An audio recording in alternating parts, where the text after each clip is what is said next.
Hi guys, and welcome to Freckle Finance. Today my video is going to be the answers to your questions from my Q&A video for the 500 subscriber celebration video. CS6510 asks, do you plan on buying your own place and will that change your retirement date or plan? So the answer is yes, absolutely. We plan on buying our own place. However, we're not quite sure on the timeline for that. I did say in a previous video we're thinking in the next year. And we really need to get down to California and kind of figure that out once we get there. If we're comfortable with buying a place there, it's not a permanent move necessarily. We don't really know how long we're going to be there for.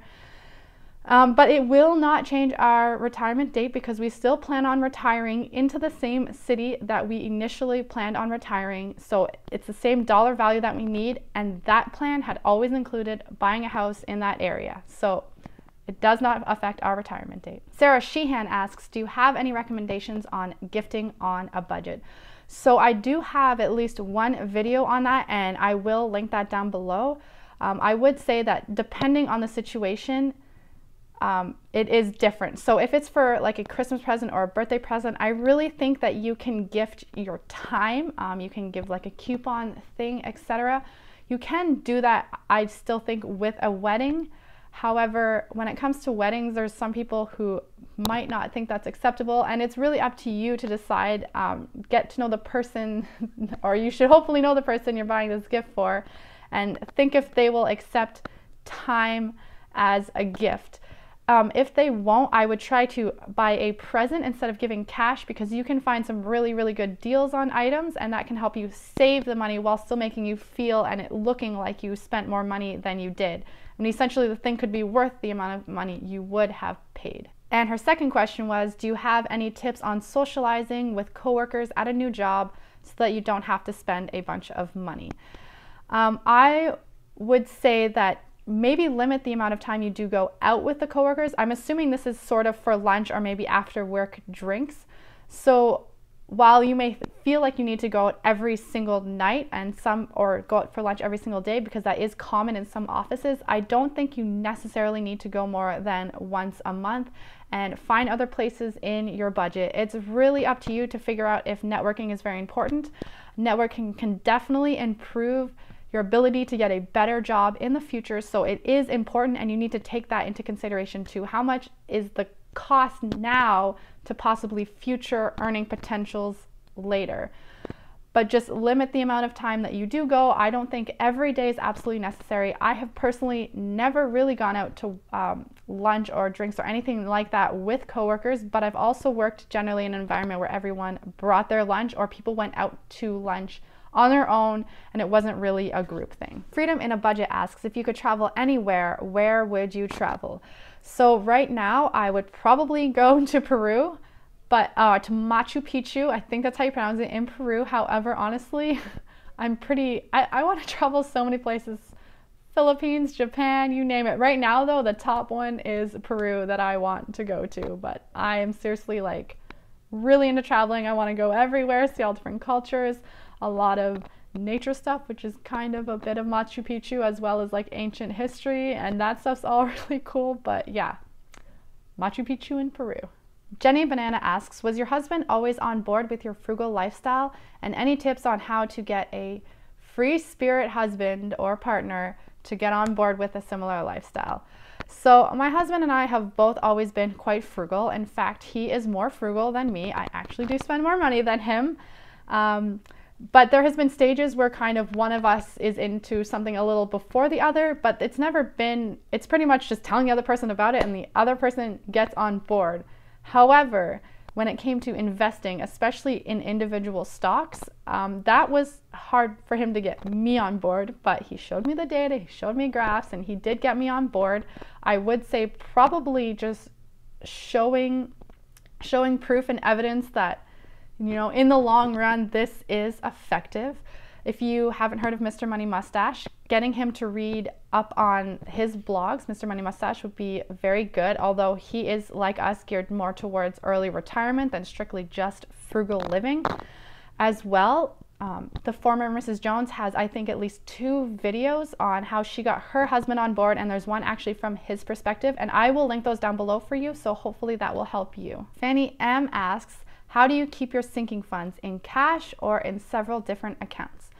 So currently I keep all of my sinking funds in one savings account, but honestly, it's really confusing. It can be very confusing. I do keep spreadsheets on how much is in every individual category, but if I accidentally, unknowingly overspend, it's hard for me to figure that out. So I am actually going to be reevaluating how I keep my sinking funds, and I will update you guys if I do change it and let you know what I've come up with, because right now this is obviously not the most ideal solution, but I do keep them all in one checking account. Sorry, one savings account. My Frugal Life asks, what do you do for work? So this video was filmed after September 2nd, where I worked my last day until who knows when at this point, but I was working in finance. So I do kind of have I actually haven't done any overlapping videos with what I do for work, but I do work in finances, and that kind of helped propel my interest more in finance. However, I'm not really doing that anymore, and if you've watched my video, we are moving to California and I will not have a work visa, so I guess I will technically be classified as a stay-at-home wife or a housewife. If we want to get a little silly here, we can also call me a domestic engineer, but I don't think I'll actually be formally using that title. She also asks, do you ever plan to buy a home, and what type of home would that be? So I did answer previously that we do plan on buying a home, and as for type of home, it really honestly depends on what area we're living in, because different cost of living areas don't allow you to necessarily have your most dream home. But essentially what I'm looking for is a 3-bedroom home, at least 1,400 square feet, so not too big, and this is kind of what we would ideally buy in California at this point.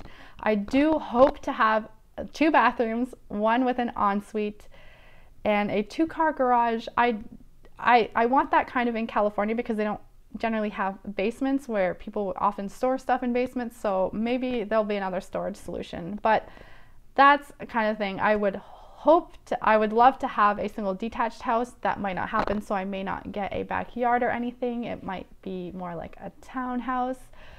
I'm honestly not super picky because I know that I can't get my dream home in that area anyways. But my dream home would be pretty much those, with 1 more bathroom, a basement, a 2nd living room, and just more square footage in general. Oh, but I do want a nice kitchen with an island, but I probably won't be able to get that in California either. She also asks, do you want kids, and how many? So yes, absolutely, I want kids, especially since I'm not going to be working. We are planning on starting that process sooner rather than later, but not yet. And I'm actually considering whether I will show you guys the trying to conceive, the TTC process or not. I have to figure out whether I'm comfortable with sharing information if anything goes wrong or bad. But otherwise, at this point, I do plan on sharing that process, but we plan on having 2 kids. Mark Godey, sorry if I'm mispronouncing that name, asks, how did you approach starting your YouTube channel? Was it to make money, or did it just happen? And I'm gonna be really honest, it was a goal for me to make money off of YouTube, but I've now kind of gone away from that's probably not gonna happen for me, but I still like doing it and I still wanna do this. My main reason aside from that, and really is the main reason for starting YouTube, is that I really wanted to educate people on finances. I feel like so many people I know and come across and have conversations with just don't have a good grasp on finances. We are not taught it in school, and I wanted to be able to give this information out. And I know there are other YouTubers who do finance out there, but I do some videos that are more research based, where I look up information on stuff that is more not about everyday managing your money, but more long-term, like investing. I do have investing videos and all of that. They weren't that popular, so I have been doing them less, but that was the initial reason for starting this YouTube channel. But I still love this topic and I still want to keep it going. So, and I think I'm going to get a little bit more into some lifestyle stuff, especially now that I'm going to be in California. It'll be mainly finance, a little bit of lifestyle. Budget Girl asks, what did you splurge on lately? So I'm not a very big splurger, so my splurges are usually like $20 or so, which to me is still a splurge.